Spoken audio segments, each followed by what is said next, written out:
বিএনপিতে সম্প্রতি একটি বিশাল আকারের রদবদল এবং এর পাশাপাশি একটি ২৯ সদস্যের বিদেশ বিষয়ক বিশেষ কমিটি করা হয়েছে, যে কমিটিতে স্থান পেয়েছে দলের প্রবীণ এবং নবীন মিলে এক ঝাঁক নেতা। এই দুই কমিটিতে পরিচিতদের মধ্যে অনেকে স্থান পেলেও একটিতে নাম আসেনি আরেক পরিচিত নারী নেত্রী ব্যারিস্টার রুমিন ফারহানার।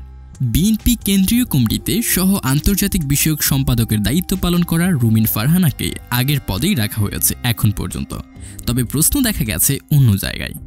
রুমিন কেন্দ্রীয় কমিটিতে সহ আন্তর্জাতিক বিষয়ক সম্পাদকের দায়িত্ব পালন করলেও তাকে বিএনপির বিদেশ বিষয়ক বিশেষ কমিটিতে রাখা হয়নি, যা অনেকের কাছে আশ্চর্যজনক মনে হয়েছে।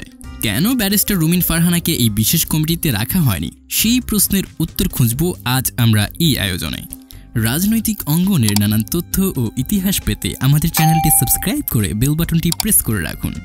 জাতীয় সংসদ থেকে পদত্যাগের আগে কূটনীতিকদের সাথে বৈঠকগুলোতে রুমিন ফারহানার সপ্রতিভ উপস্থিতি লক্ষ্য করা গেছে। তিনি বিএনপির গুরুত্বপূর্ণ নেতাদের সঙ্গে যেতেন, বিশেষ করে মার্কিন দূতাবাসে একাধিক কর্মকর্তার সাথে বৈঠকে রুমিন ফারহানার উপস্থিতি ছিল।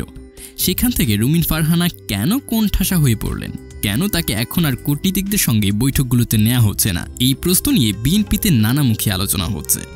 অনেক বিশ্লেষক মনে করছে বিএনপিতে আরও বেশ কয়েকজন সহ আন্তর্জাতিক বিষয়ক সম্পাদক রয়েছেন, তারাও এই বিশেষ কমিটিতে স্থান পাননি। তবে সেসব সহ আন্তর্জাতিক বিষয়ক সম্পাদকের থেকেও রুমিনের এই ফিল্ডে বেশি অভিজ্ঞ বলে অভিমত তাদের। এছাড়া ২৯ সদস্যের যে কমিটি করা হয়েছে সেখানে রুমিনের থেকে কম দক্ষ এবং কূটনৈতিক পাড়ায় অপেক্ষাকৃত পরিচিতরাও স্থান পেয়েছে। অনেকেই মনে করছেন যেহেতু রুমিন দলের মিডিয়া সেলের দায়িত্ব পালন করছেন তাই হয়তোবা তাকে এই কমিটিতে রাখা হয়নি, কিন্তু পর্যবেক্ষণে দেখা যায় মিডিয়া সেলের একাধিক সদস্য এই বিদেশ বিষয়ক কমিটিতেও স্থান পেয়েছে। একাধিক আইনজীবী এই বিদেশ কমিটিতে স্থান পেলেও দেশ ও বিদেশে পরিচিত রুমিন ফারহানাকে বিদেশ কমিটির কোনো একজন সদস্যের আপত্তির মুখে রুমিনকে এই কমিটিতে রাখা হয়নি বলেও মনে করছেন অনেকে। রুমিন ব্রাহ্মণবাড়িয়া জেলার বিজয়নগর উপজেলা ইসলামপুরের মুসলিম পরিবারে জন্মগ্রহণ করেন। তার পিতা অলি আহাদ বাংলাদেশের রাজনীতিবিদ ও স্বাধীনতা পুরস্কার বিজয়ী ভাষা সৈনিক।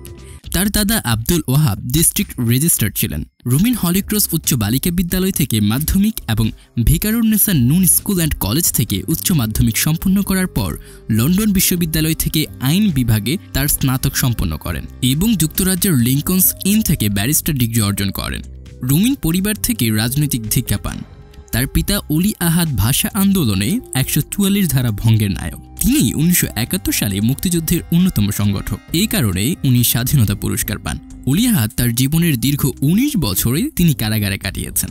রাজনীতি করেছেন হোসেন শহীদ সোহরাওয়ার্দী, শেরে বাংলা একে ফজলুল হক, মাওলানা ভাসানী ও শেখ মুজিবুর রহমানের সাথে। তিনি আওয়ামী লীগের প্রতিষ্ঠাতা সাংগঠনিক সম্পাদক ছিলেন। রুমিন রাজনৈতিক ব্যক্তিত্ব বাবার হাত ধরেই রাজনীতিতে আসেন।